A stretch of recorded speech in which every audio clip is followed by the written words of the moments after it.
Olá a todos, sejam bem-vindos ao nosso espaço de troca, né, sobre autoconhecimento e a busca por sermos humanos um pouco melhores, né.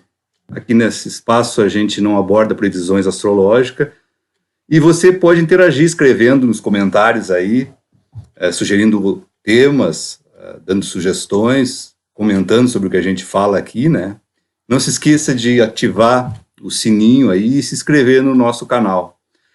Antes de ir para o próximo signo da mandala, né, Touro, a gente foi convidado, entre aspas, né, a falar um pouco sobre Escorpião, sobre Plutão, que na verdade tem a ver com Touro, né, porque a mandala astrológica ela é sábia, ela tem é interligada, é toda interligada, né, é importante o signo anterior a Touro, né, que a gente falou no outro vídeo, Áries, né, Touro é um complemento de Áries, é importante o próximo signo, Gêmeos, assim como é importante o eixo complementar, que é a sombra de Touro, que é Escorpião. E é isso que a gente vai falar um pouco hoje, nesse momento da humanidade, né, em que Plutão veio reivindicar os seus hóspedes, né, como a gente sabe, Plutão é o senhor do mundo subterrâneo, dos mortos, né, e é o regente, é o planeta que rege o signo de Escorpião, né.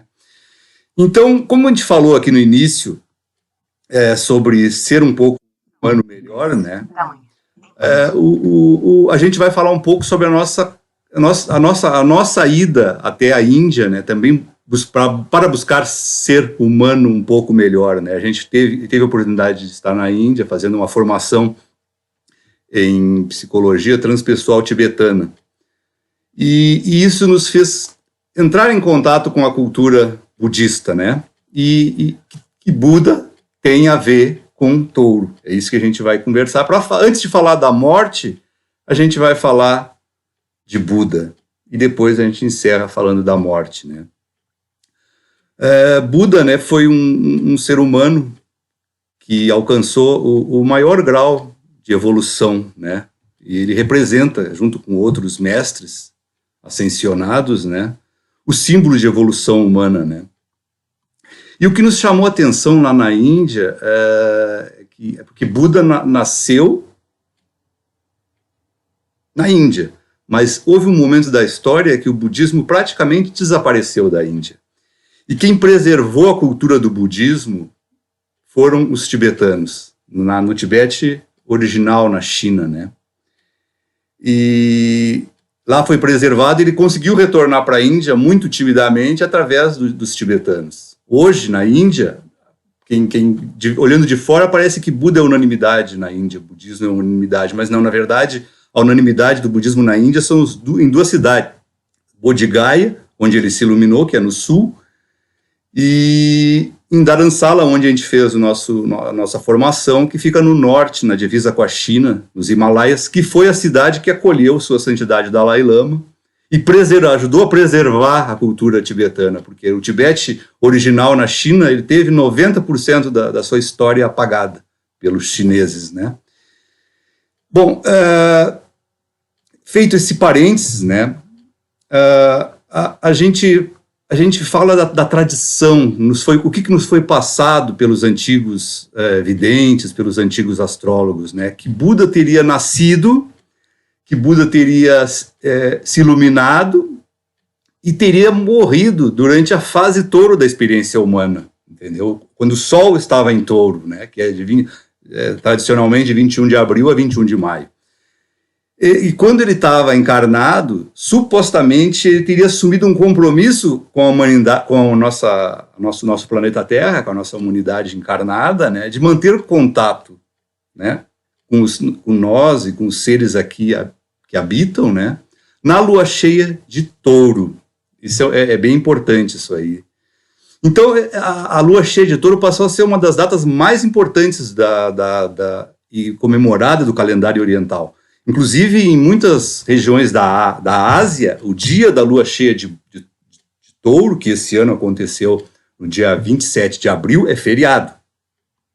Então, passou a representar então o aniversário de Buda, essa data, né? Então, hoje se chama, né, a lua cheia de Buda, do festival de Vesak, lua cheia de Buda mesmo, festival de Vesak. Vesak em sânscrito quer dizer maio, mesmo tendo caído em abril, né? Então, o Festival da Iluminação também é chamado, Festival da Lua Cheia de Touro, tem diversos nomes, né? Na verdade, quando a lua cheia de Touro que a gente fala, na verdade a lua está em Escorpião. O Sol está em Touro, né? E isso representa o grau máximo, a oposição. A lua cheia representa, pela mecânica celeste, pela astronomia, o grau máximo possível de expansão entre o Sol e entre a Lua. Eles estão a 180 graus um do outro. Isto e por si só é muito significativo, né? Porque o Sol e Yin, Yang, masculino, né? Consciência, luz, ele reflete na lua cheia a luz para nós, para iluminar a nossa consciência. E a lua, Yin, feminino, né? Trata das nossas emoções. Então, toda lua cheia é importante nesse aspecto, mas a lua cheia de Buda, a lua cheia de Touro, é mais importante. Porque esta lua cheia representa uma ponte para nós, uma ponte entre a humanidade e a espiritualidade. Porque, segundo a tradição, Buda estaria nos abençoando nessa lua cheia, abençoando a nós e abençoando os nossos projetos, né? Então, a lua cheia de Touro é uma luz poderosíssima, né? Então, é considerada uma das luas mais fortes. Então, a energia dela é concentrada mais intensamente 2 dias antes e 2 dias depois, no próximo dia, que esse ano aconteceu em 27 de abril. Mas a energia do Festival de Vesak, da lua cheia de Touro, ela se expande até a próxima lua cheia, que será chamado o Festival da Boa Vontade, que é a lua cheia de Gêmeos, ou seja, 8 de maio, hoje, a gente ainda está vivendo o Festival de Vesak, né? Bom, a gente está falando tudo isso, né, porque é um momento que a gente pode ter a oportunidade de conectar com forças cósmicas superiores, a lua cheia de Touro, né? E não foi por acaso que Buda escolheu esse momento para todas as experiências que ele viveu junto a nós, né? Ele sabia do eixo Touro e Escorpião, eixo do apego e do desapego. Porque o que é a iluminação, se não o desapego, abrir mão das coisas da Terra? O que é a morte, se não o desapego, né? Por isso que a morte está relacionada com o signo de Escorpião e com o planeta Plutão, né? A gente vai tratar um pouco mais disso no próximo vídeo de Touro, né? Falado isso, né, a gente vai entrar agora no tema que a gente está no segundo Festival de Vesak em meio a uma triste pandemia, né? No Brasil, mais de 210 mil mortos, por uma série de circunstâncias que não cabe a gente aqui falar, né? Nas nossas redes a gente dá o nosso ponto de vista pessoal. Então a morte passou a ser um tema muito próximo de nós. Não tem como a gente passar batido pela morte, né, nesse momento da história, entende? Até porque daqui a pouco eu mesmo posso ser vitimado, né? Tantas coisas estão acontecendo e eu posso já não existir mais, assim como qualquer um de nós, né? Então a morte passou. Então decifrar a morte, se familiarizar com a morte, a gente entende que acalma o nosso coração, aquece a nossa alma, né? Então a gente sugere para vocês que deem uma olhada no nosso livro, Jornadas Desconhecidas, O Caminho de Volta, porque ali a gente fala com muita minúcia sobre a visão dos gregos da morte e do mundo subterrâneo, com detalhes, com minúcia, né, de como funciona o mundo de Plutão. Se familiarizar com isso, porque a visão grega é uma visão que conduz a história da humanidade ocidental, né? É diferente da visão lá da Índia, é bem diferente. Mas é importante a gente se familiarizar com a visão dos gregos sobre a morte e o mundo da morte, né? Então a gente sugere que vocês deem uma olhada no nosso livro, né? Jornadas Desconhecidas, O Caminho de Volta. E na contemporaneidade, a morte é abordada com maestria por um dos meus mestres nesta existência, que é o professor Mauro Cuíctico. Caso nós estamos falando da morte, estamos falando de Escorpião e acaba o Escorpião predominando. Eu sou Escorpião, professor Mauro é Escorpião e o Paulo Gustavo, que também nos deixou durante o Festival de Vesak, é de Escorpião, né? Então, o professor Mauro, ele foi uma pessoa que foi músico, ele foi médico e deixou a carreira de medicina para se dedicar a uma nova psicologia que ele criou, que é a psicoterapia reencarnacionista. E logo que o Paulo Gustavo veio a fazer a passagem, ele fez uma live primorosa, nos contando de como seria a passagem do Paulo Gustavo, assim como é a passagem de todos nós. E ele está falando isso não é com base em ficção, ou que veio da cabeça dele, é com base em milhares e milhares de regressões que foram feitas entre ele e os seus clientes, entre ele e os seus alunos, dentre eles eu. Eu passei 18 meses fazendo trabalho com o professor Mauro Político e regressão.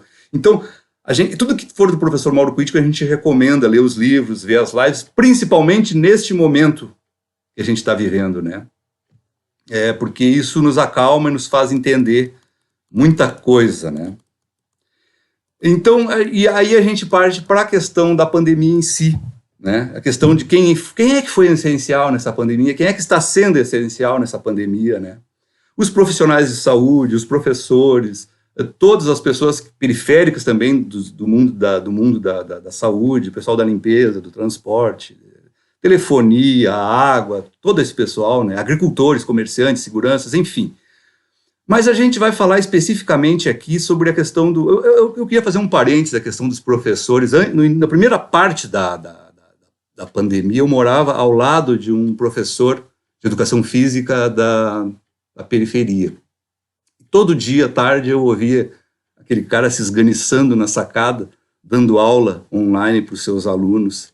E aquilo enchia o meu coração de amor, porque aquilo mostra que há esperança, entendeu? Aquele professor, estava exercendo e manifestando a sua divindade através do ensino, através de manter a conexão com essas crianças, né? É muito importante isso. Assim como uma enfermeira, quando está fazendo uma intubação, ou um médico, quando está exercendo o seu trabalho, assim como o profissional da limpeza está limpando um banheiro, ele está exercendo a sua divindade, manifestando a sua divindade aqui na Terra, porque ele está professor nessa vida, ele está enfermeiro nessa vida. Ele não é isso, porque a nossa encarnação é apenas uma casca, né? Então, por isso que a morte, a gente estudando o mundo grego, a gente estudando a psicoterapia reencarnacionista, a gente vê que tem muito significado, né? A morte faz muito sentido, né? E aí não fica tão pesado para a gente, né? Então, e daqui para frente, outras categorias que vão ser bem fundamentais é a categoria dos terapeutas, né? Os psicólogos, os verdadeiros mestres encarnados, por causa do abalo emocional que todos estamos sofrendo, né? Haja vista a chacina, né? Dia 3 de maio último, em Saudade, em Santa Catarina, e recentemente também uma operação no Rio de Janeiro, onde houve muito derramamento de sangue. Isso é fruto de todo um desequilíbrio emocional que a gente está vivendo, né? E a importância da terapia nesse momento e da questão do auxílio espiritual é fundamental, né? E voltando à mitologia grega, né, a gente fala, a mitologia grega é interessante, no mundo dos mortos existe uma região específica para os artistas. Por exemplo, o Orfeu, aquele da mitologia que tocava a harpa, ele não passa pelos rituais fúnebres que todos os outros passavam, junto com os bardos da época, que hoje representam os cantores, os artistas, os humoristas, né? Eles iam para um lugar especial, porque eles ajudaram a tornar a vida da gente mais alegre, assim como os artistas transformaram essa pandemia em algo mais leve para nós. Por isso que também marca tanto, né? Embora tenha sido menos artistas que tenham morrido do que profissionais de saúde, causa maior comoção. Por exemplo, o Paulo Gustavo, que morreu um dia depois da chacina lá de Saudade, né? Quando alguém que nos alegra, que nos faz rir, se apaga, né? A comoção é maior, né? E alguém como ele, que foi generoso e que mudou a forma como a gente vê o universo LGBT, né? Ele foi muito importante e continuará sendo muito importante, porque a imagem da forma como ele expressou a sua divindade, que é fazer rir, está imortalizada, né? Então a gente pergunta qual é a tua forma de expressar, de manifestar a tua divindade enquanto encarnado, né? Anissete Bruno, por exemplo, é só dando alguns, são 410 mil mortos. A gente está falando de algumas pessoas, né? Anissete Bruno, por exemplo, foi uma também que morreu durante a pandemia da Covid, né? E hoje a gente está vendo que está passando uma novela onde ela é uma das intérpretes, né? O que aquilo ali está sendo? Está eternizado a forma como Nissete Bruno manifestou as suas divindades aqui na Terra, né? Interpretando. Ela foi diversas Nissete Brunos, assim como Agnaldo Timóteo, assim como Aldir Blanc e tantas outras pessoas que tornaram mais leve esse momento tão difícil, né? E a gente encerra, né, partilhando um comentário, né, que se houve a lua cheia de Buda, nós estamos vivendo a lua cheia de Buda, se durante esse momento houve tantos acontecimentos, né, a gente comenta que se essas pessoas que fizeram a passagem, estejam elas nessa existência bandidos, estejam elas nessa existência policiais, estejam elas nessa existência artistas, estejam elas nessa existência profissionais de saúde, se elas fizeram a passagem sob os auspícios de Gautama Buda, porque nós estamos vivendo a lua de Vesak, né? Significa que essas pessoas têm algum merecimento. E a gente reverencia elas e todos os outros mortos do nosso Brasil.